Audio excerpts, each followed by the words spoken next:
Hi, everybody, and welcome to another edition of GLP's 10 out of 10. And today we have with us Nick Whitehouse.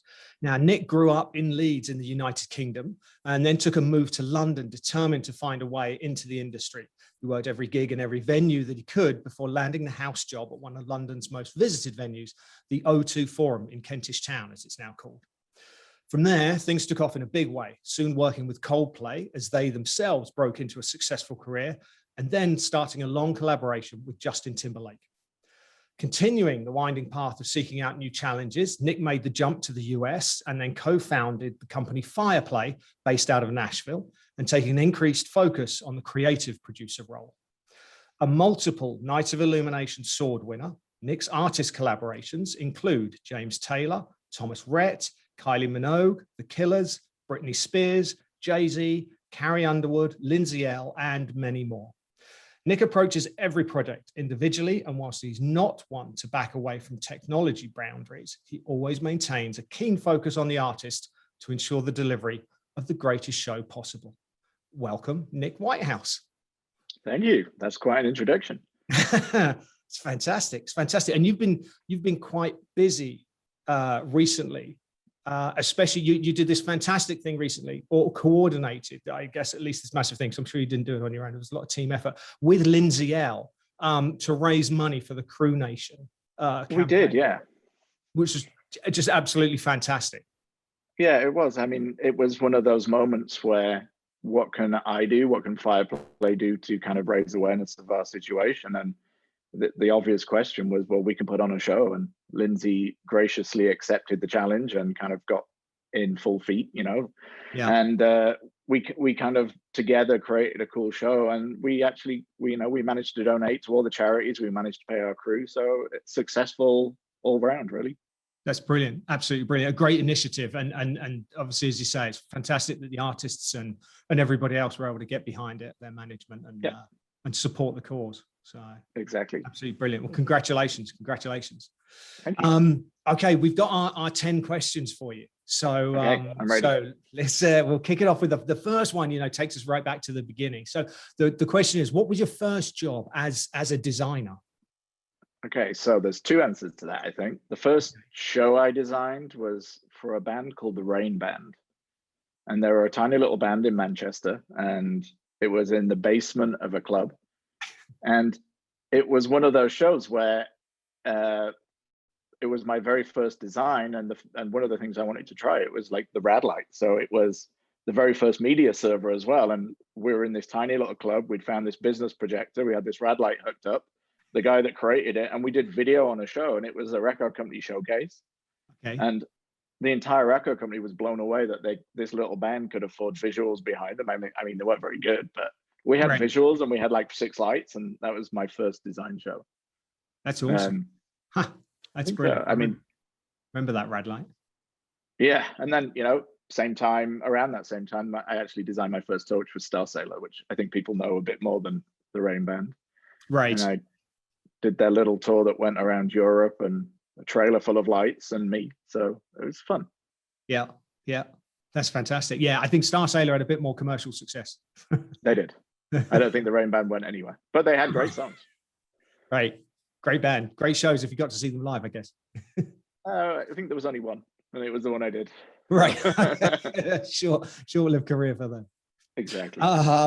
So we know that you do have a habit. I'm going to say habit. That's probably not the right word, but you have a great tendency to push technical boundaries when you're designing your shows, and you're certainly not afraid of technology being in the way of something that you want to achieve. So I'm sure that might link into our next question, which is, have you ever had any kind of spinal tap moment where things haven't quite gone according to plan? Yeah, there's a few.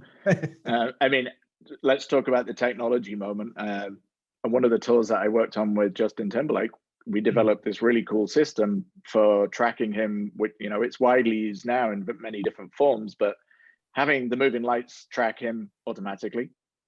And, this was before there were a lot of the black tracks and anything like that available. So our media server was actually doing it. And we had these little pucks that we had to hide on Justin. And all through rehearsals, it worked great because he just had these things Velcroed onto the top of his shirt or his hat or whatever we were going to do. And we get into dress rehearsals, and for that particular tour, 2020, all his wardrobe was supplied by Tom Ford. So it wasn't cheap. And he walks in and he puts the jacket on, and someone had put 2 pucks underneath his shoulders here and here. So it looked like he had 2 big lumps, and they'd actually unpicked the suit and sewn it into the thing. So he kind of put it on and he was just like, yeah, no, we're not doing this anymore. Bring back normal follow spots. Oh, really? Wow. Yeah, it's like, it looks like I've got bumpy arms. And he's like, you know how much that suit jacket costs, right? And I'm like, no. It's held together with gaffer tape on the inside. Right. Wow. Wow. That's incredible. Wow. So and everything we put truss spots up. Right. Wow. That's brilliant. I mean, that's brilliant. That's a great story. I mean, what it actually led to, though, is the next time we did it, we embedded the transmitters in his in-ears, because we were like, how do we not make his jacket lumpy? So it was kind of cool. Right. It led to more innovation. There we go. That's a great thing when it can do that, when it results in something bigger and better for the next time. Yeah. I mean, there's a kind of Spinal Tap moment as well that I always kind of recount. And it wasn't really me. It was one of my longtime crew chiefs. And we were doing a show, multiple performers, things like that. He was in charge of Dimmer World on stage right, and Jay-Z was one of the performers on the show. And so when the security team was looking at the route onto stage, they went to my crew chief, Dimmer guy, and he was just like, you can't be here when Jay-Z comes through. And it turned into this massive argument. And, you know, there was more security coming. There was like the heads of production, everything comes down, and the crew chief's like, I have to be in this spot, because if this goes wrong, someone's going to shout at me and it'll be dark on stage. So you need to tell me. And so it kind of got to the end, and the crew chief turned around to the head of security and said, so, you know, when she walks through here, I'll just step to the side. And the head of security goes, oh, you're not a risk. It's fine. Right. Right. Very Spinal Tap. Perfect. You're really not starstruck, obviously. No. Awesome. Obviously, you know, you've had a great career so far, living in different countries and everything like that, experiencing a lot, as you've made it to where you are now. What would you say is the best piece of advice that anyone's given you, professionally or otherwise? I mean, it came from kind of my mentor, Brian Leach. Mm-hmm. And his always thing was, without darkness, there's no light. So his point of view was, if you don't have a dark stage and you have all the lights on, how do you create drama? So that was the best piece of advice, is darkness is just as important as the lights you do. So pick the moments and the lights you use and where they come from and things like that. So that was definitely the best piece of advice. Yeah. Maintain that contrast, and as you said, you can establish some drama to everything that you created. Yeah, I mean, if everything's on all the time, how do you create impact? You know, so if you sometimes you just use one single light and everything else is dark, that can be way more dramatic than like every light on pointing at someone. So yes, it's definitely one of the things that has helped me over my career, because when you look at something and you're like, it's not quite working, instead of adding to it, a lot of the times the fix is taken away. Right. That's very important to remember. Yeah, even if you're working on the biggest shows with the biggest amount of lights up in the air. Yeah. And you have 3,000 lights, and you think, oh, I have to use them all, but actually that's not true. You can use them all when you need them, but you can still just do a look with one light. Yes. Yeah. And make it, as you say, powerful and dramatic at the right time. Well, 2, because I did learn once that if you only have one light on a thing and it's live TV and the bulb blows, then it's dark. There we go. Perfect. So from now on, we always do 2 lights at least. There's always 2, always a minimum of 2. That's a great tip worth remembering for anybody listening out there. Exactly. There you go. Another great piece of advice is, as you get successful in what you do, always remember to treat everyone around you the same, because, when you go up, it's cool, but on the way down, you want those people to be your friends and support you too. So, right. Yes. It's a big team that makes the shows that we do happen, and every single person is important, and they all play a vital role in what we do, from the guy that's on the security door to the person who's climbing and putting the points in. Like, everyone's important. Yes. So treat them all the same. Yeah. And treat them all with respect. There we go. Perfect. That's fantastic. They're great words of wisdom. Yep. Yeah. Indeed. It takes a village to make it happen. It does. So All we do is draw some nice pictures and do some programming. The hard work is getting, the 20 trucks unloaded and into the building and the logistics that go with that. Yes. Yeah, that's right. That's right. There we go. Great words. Thank you. What would you say is your proudest achievement so far? So Justin's 2020 experience tour for me. Right. It was the one tour where I kind of left rehearsals and the first and second show where I had no notes, and that never happens to me. Like there's always something to tweak, there's always something to fix, there's always something to improve. And yeah, I think there was just so much that went into the creation of that tour and so many cool, innovative bits that I spent so much time tweaking and programming, and we had quite a long rehearsal time that when it came out of there and I watched it for the first time with the crowd, I'm just like, yeah, that's good. Right. That's it. Check. Done. All right. Yeah. Fantastic. It was obviously a brilliant tour. And as you said, you embraced again technology into the design as well. So it's yeah. And there were a lot of firsts on that one. So it was also really nerve-wracking, but that's why I think it was so good for it to actually work out. Yes. Yeah. And I know you've obviously collaborated with him for a long time, but he doesn't seem to be an artist that's afraid to be a part of that process of pushing the boundaries as well, and letting you try new things, experiment and go wherever you want to. He's actually super hands-on. So, there's many times where he'll sit with me through the night and we'll be playing with some cool tricks and trying to figure out how lighting, choreography, music can all work together. So I think that's what makes his shows really good, because he does care about all of those bits, and he'll put in the extra time to be like, oh, if I change this musical element here, it makes the lighting better. And then if I do this, it makes my performance better. So there's a lot of analyzing what we're doing and sitting there and looking at it and actually fixing things in real time so that we can make it the whole thing better. Right. A true collaboration. Yeah, and I have brought some crazy ideas to him and said, what if we lift up the front side of the stage and drive it all the way to the back of the arena down the aisles? And he was like, why wouldn't I do that? So, right. Of course. He definitely embraces those ideas, which is cool. Great. That's fantastic. That's fantastic. It sounds like a brilliant working relationship that you have. That's awesome. Yeah. Awesome. It's great. Obviously, there's been less shows, there's been less traveling, there's been less everything over the last the last year. Normally, under normal circumstances, and you're obviously busy doing shows and everything like that, but you get some downtime. What do you normally do in your downtime? Well, yeah, what downtime? I'm always working. I mean, same as everyone else, spend time with the kids, family and friends. I like to eat good food and cook. And, I built a house a couple of years ago. So there's always something to figure out and fix and include in that thing. So just general normal things.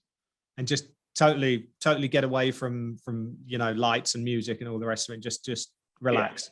Yeah, I live in the middle of nowhere, so it's nice to go out there and just sit, on a lake in nature and kind of shut out the craziness that can be rehearsals and shows and millions of people and just get away. Right. Just get that nice calming influence back in the balance. The reset, recharge those creative batteries, and then when you come back to the next thing, you're in a good place. There we go. Perfect. Again, so you've traveled the world, you've played a lot of places, you've seen a lot of things. Do you have one particular venue that you'd consider the best venue out there that you like to work in?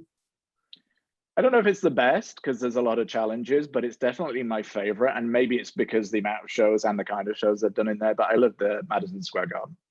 Okay. Like, there's something about seeing a show in there, because however it's designed, it just feels like this incredible moment. It's like a really nice arena that everyone feels close to the show, and then it just like kind of spreads out forever. So yeah.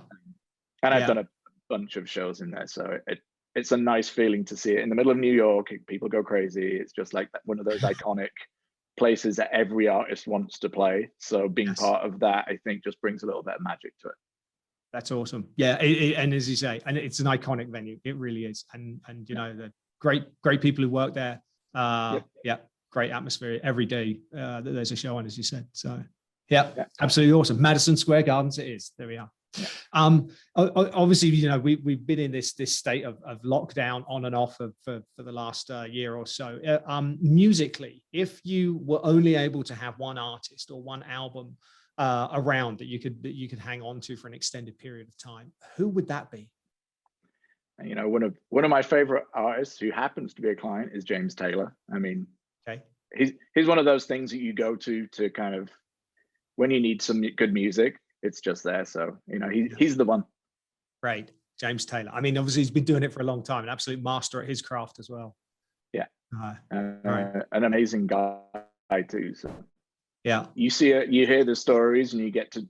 What was amazing is we got to sit down and create a show with him. So you heard the stories behind all the songs. So now I listen to it, and it brings a whole new thing to it, which is great, which is incredible. Fascinating, absolutely fascinating. That's brilliant. When you get that extra depth to it all, it means so much more. Exactly.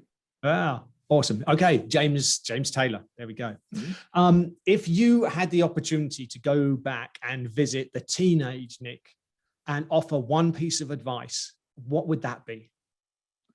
Okay, that's a tricky one, but I think I have one. So, okay, it might relate back to the embarrassing question, but always write down your hotel name and room number before you go out somewhere and a day off on tour.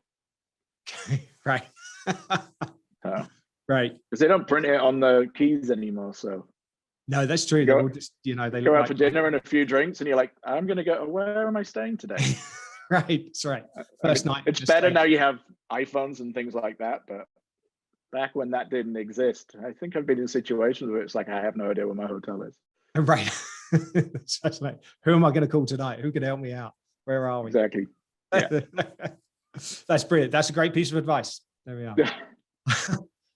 Now, if you were able to sit down for a cup of coffee with any one person at all and have a conversation, they could be living, could be past, who would that be? So to fit with my kind of technology kind of thing and drawn to like new thing, I think it would be Elon Musk. Okay. All right. I think he's an interesting character that likes to push the boundaries in a different industry completely. Like he's done some incredible things for development of technology, and not necessarily all him, but driving amazing teams as well. It would be interesting to hear his point of view of where things are going to go and what's out there. Yes. Yeah, he's certainly a man with obviously massive ideas, but I think you're right, massive achievements as well of what he's done with his whole SpaceX program and everything like that. I mean, he's absolutely capable of achieving things. Exactly. He came up with an idea and he surrounded himself with the right people and executed it to a standard where, he's beating people that have been doing it different ways for many years. Yes. Yeah. There we are. Those kind of people really interest me. Yeah, exactly. Yeah. But there we go. Yeah. All right. Elon Musk it is. There we go. What a great conversation that would be. All right. Okay. And to the final question then. Once we finish our conversation, you're going to get a phone call from Team USA, and they're going to call you up to compete in the Olympics. Now, it could be for the Summer Games or the Winter Games. That's your choice. But the question is, what's the sport they're going to ask you to compete in? What's the one thing you'll always wanted to have a go at?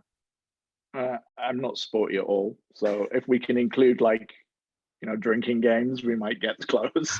But I kind of gave up and followed music rather than any of the sports stuff at school. So, I mean, ice fishing, which, we know doesn't involve fishing at all. That's drinking too. So I think we're just going to get back to no sport. Okay, there we go. I don't think that's a good answer, but I couldn't name one. Anything that involves a little bit of drinking on the side. Curling, I think you can drink and curl, right? Curling, you probably could actually. Yeah, there's not much chance of you spilling of spilling anything, unless you're the one with the broom. I guess you have to be a bit careful there. But you probably fall on your ass on the ice. So that's right. All right. So beer curling, maybe that's a thing. We'll write to the IOC and see if they'll accept it into the next edition. Well, there's now esports is going to go into one of the games, right? So maybe we can find a way into that. That's right. And break dancing is going to be one of the new ones as well, I think. So I'll pick that. There you go, break dancing. There we go. Right. You've certainly seen plenty of it, I'm sure. Exactly. There we are. Nick, this has been absolutely fascinating. Thank you. Thanks for finding the time for us. Again, congratulations on the live redesign show with Lindsay. That was absolutely fascinating. Not fascinating. Well, it was fascinating, but absolutely phenomenal to be able to do as well. Thanks for having me. It's great. Look forward to meeting up in person, obviously at the next opportunity, which hopefully won't be too long now. And I hope not. Until then, Stay safe and see you soon. You too. Thank you. Bye. Bye.